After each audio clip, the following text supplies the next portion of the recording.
गुरुमुखो, आज का सत्संग बहुत ही महत्वपूर्ण है। सभी गुरुमुख ध्यान पूर्वक सुने और रूहानी लाभ उठाएं। गुरुमुखो, महापुरुष तो यही चाहते हैं कि जीव जिस काम हेतु इस संसार में आया है वह अपने उद्देश्य को समझे और लक्ष्य की ओर ध्यान दे। तन से चाहे दुनिया के काम करे, लेकिन अपने चित्त को सब ओर से समेट के प्रभु के नाम सुमरन से जोड़ कर रखे। कहा भी है, कर से कर्म करो विधि नाना, मन में राखो कृपा निधाना। कि सत्पुरुषों की संगत में आकर इंसान को पता चलता है कि यह शरीर खाने पीने व ऐश इशरत के लिए नहीं मिला है, बल्कि वहां तक पहुंचने के लिए है जहां से यह आया है। यह सुख स्वरूप, आनंद स्वरूप ईश्वर के अंश है, सुखों का भंडार है। सुखों का भंडार होते हुए भी यह दुख भोग रहा है। इसका कारण क्या है? इसे अभी अपनी पहचान नहीं है। अपने आप की पहचान कब आती है? जब इंसान सत्पुरुषों की संगत में आता है। हीरे की पहचान तब होती है जब वह जोहरी के पास जाता है। लकड़ी की पहचान तब होती है जब वह बढ़ई के पास जाता है। इसी तरह मनुष्य जन्म की कदर कीमत सत्पुरुषों के पास जाने से ही पता चलती है कि यह कितना कीमती एवं अनमोल है। महापुरुषों की वाणियां बार बार जीव को चितलाती हैं कि यह तन तुझे बड़े भाग्यों से मिला है। क्यों बड़े भाग्यों से कहा है? क्योंकि यह एक जन्म, 2 जन्म, 10 जन्मों के बाद नहीं, बल्कि युगों के बाद मिला है। फिरत फिरत बहुते जुग हारियो मानस देहि लई। कि यह मनुष्य देही तुझे कई युगों के बाद मिली है। एक युग में कितने वर्ष होते हैं? एक युग में हजारों लाखों वर्ष होते हैं। तुझे कई युग बीत गए याचना करते हुए, इंतजार करते हुए, यह मांग करते हुए कि मुझे यह मनुष्य जन्म मिले। परंतु अब मिला है, यह मिला है कि इस सुखों के भंडार सुख स्वरूप परमात्मा की ओर जाए, क्योंकि यह आत्मा परमात्मा की अंश है। जीव की मांग थी कि मनुष्य तन को पाकर भक्ति करूंगा, भजन करूंगा और अपनी जुदाई की दरार को समाप्त करके मालिक से मिल जाऊंगा। इसकी लगन और मांग होने से कुदरत ने इसको मानुष देही बख्शी।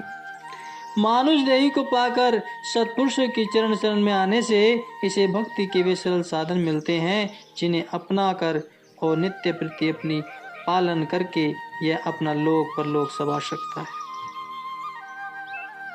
एक बार गुरु महाराज जी समुद्री जहाज में विराजमान होकर श्री प्रभु जी ने सेवता की ओर प्रस्थान किया।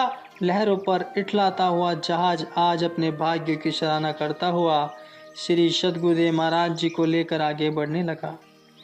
भक्त तोलाराम जी के संग आपने पूरे शिप का अवलोकन किया। शिप का कैप्टन भी श्री दर्शन पाकर आत्मिक आनंद से प्रफुल्लित हो उठा। जगतारण प्रभु जैसे ही सेवता के तट पर पहुंचे, सब भक्तों ने जय जयकार लगाते हुए ध्वनि से धरती अंबर को गुंजायमान कर दिया।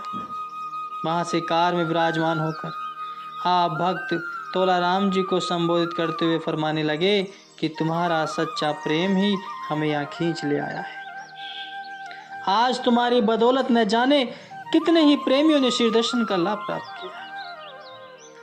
यह लाभ रुपए पैसों का लाभ नहीं है, यह रूहानी लाभ है जो कि बहुत दुर्लभ है। सब प्रेमियों के दिल सत्संग, सेवा और नाम के अमूल्य निधि पाकर खुशियों में झूम रहे हैं। हमें भी यह देखकर बहुत प्रसन्नता हो रही है। वहाँ के भक्तों ने मिलकर एक मंदिर बनवाया था। उन्होंने आपके श्री चरणों में मंदिर का मुहूर्त करने के लिए विनय की।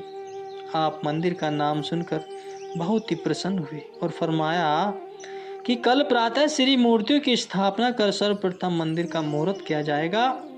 प्रेमी जन हर्षित होकर जय जयकारा से बुलाने लगे। प्रातःकाल की अमृत बेला में श्री सद्गुरुदेव महाराज जी ने निज कर कमलों से श्री मूर्तियों को विराजमान कर हार व पीताम्बर पहनाकर शुभ्र भाल व तिलक लगाया और श्री आरती पूजा का कार्यक्रम संपन्न हुआ। आपने पावन वचनों में फरमाया कि गुरुमुखों के लिए इस मंदिर का निर्माण हो जाने से जो आज मालिक की कृपा हुई है, इस कृपा को अपनी झोली में भरो और हमेशा हमेशा के लिए अपना जीवन सुखी बना लो। या आकर श्री आरती पूजा भजन अभ्यास सेवा सत्संग सुमरन ध्यान करते हुए अपने जीवन का आनंद लो। ये मानुष जीवन दुखों व कष्टों को सहन करने के लिए नहीं मिला है, मगर इंसान खामखा दुखों कष्टों में पड़ता है, जो नासवान है, बिछुड़ जाने वाली है। उन झूठी चीज़ों से प्यार करके चाहता है कि सच्चा सुख मिल जाए, वह कभी नहीं हो सकता।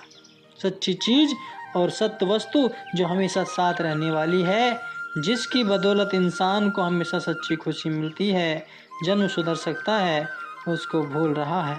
महापुरुष फरमाते हैं कि नाम विचारि करे रस भोग, सुखु सुपने नहीं तन्महि रोग। कि इंसान मालिक के नाम को भूलकर कहता है कि उसे सच्चा सुख मिल जाए, आनंद मिल जाए, तो ऐसा कदापि नहीं हो सकता। सुख मिलेगा केवल उन्हीं से जो सुखों के भंडार हैं। एक मालिक का नाम ही है जो सुखों का भंडार है, जिसकी बदौलत सारी दुनिया को सुख शांति की झलक दिखाई दे रही है। इसलिए गुरुमुखों, सत्पुरुषों की संगत की बदौलत जो विवेक और विचार अपने दिल में भर लेते हैं, ऐसी शिक्षा को अपने अंदर धारण कर लेते हैं, वे हमेशा अपने जीवन को खुशहाल बना लेते हैं। यही तरीका है कि जग में भी रहो, संसार में भी रहो, मगर मालिक की भक्ति और नाम की कमाई करके यह जीवन भी सुखी बना लो और अपना परलोक भी सुहिला बना लो। इस प्रकार शुभ उद्घाटन का सब कार्यक्रम बड़ी धूमधाम से संपन्न हुआ। भक्तों के हृदय में खुशी का कोई पारावार नहीं था। श्री वचनों और श्री दर्शनों की अमोलक दात पाकर हर दिल हिलोरे ले रहा था। सब प्रेमी हृदय से श्री प्रभु जी की जय जयकार कर रहे थे। आप मौज वश में आकर वहाँ नित्य प्रति सत्संग की गंगा बहाने लगे और प्रेम की पुकार पर उनके गृह को पवित्र करने लगे। एक दिन आपने प्रसन्नता मुद्रा में फरमाया, हम आपकी श्रद्धा व प्रेम को देखकर बहुत प्रसन्न हैं। आप इस लगन को निरंतर बढ़ाते ही रहना। जैसे जीवा सोम को तीखे दांतों से सुरक्षित रखती है, उसी प्रकार आप भी मन माया के प्रहार से सोम को बचा कर रखना। नित्य प्रति श्री आरती पूजा सत्संग व भजन करते रहें। यही रूह की असली पूंजी है, इसे ही एकत्र करना है। इस माया की नगरी में रहते हुए यदि नाम की दौलत एकत्र करोगे तो काल माया के पंजे से सहज में ही छूट जाओ। सोगत सोधी तदु विचारया, नाम बिना सुखु नहीं सर पर हार्या।